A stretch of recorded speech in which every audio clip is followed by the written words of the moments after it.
राजारामपुरी पोलिसांची गांजा विकणारा रिक्षा चालकाला केली अटक। रिक्षातून गांजा विक्रीसाठी राजाराम तलाव परिसरात येणार असल्याची पोलिसांना गोपनीय माहिती मिळताच पोलिसांनी सापळा रचून रंगेहात पकडले।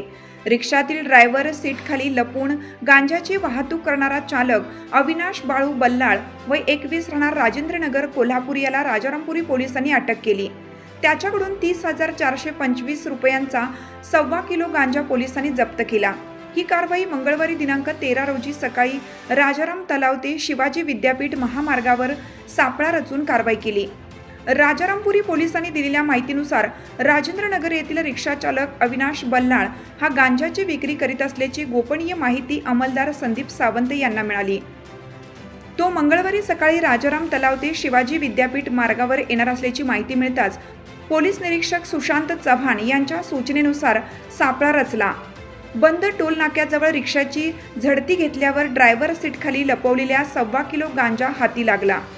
पोलिसांनी 30,000चा गांजा, 10,000चा मोबाईल, रिक्षा असा 2,81,000 रुपयांचा मुद्देमाल जप्त केला। अधिक चौकशी चालू आहे। राजारामपुरी पोलीस निरीक्षक सुशांत चव्हाण, उपनिरीक्षक दत्तात्रय भोजने, संदीप सावंत, समीर शेख, अमोल पाटील, विशाल शिरगावकर, नितीन बागडी, सत्यजित सावंत, सुशांत तळप यांनी ही कारवाई केली। हिरकणी न्यूज करिता विजय शिंदे, उचगाव, कोल्हापूर।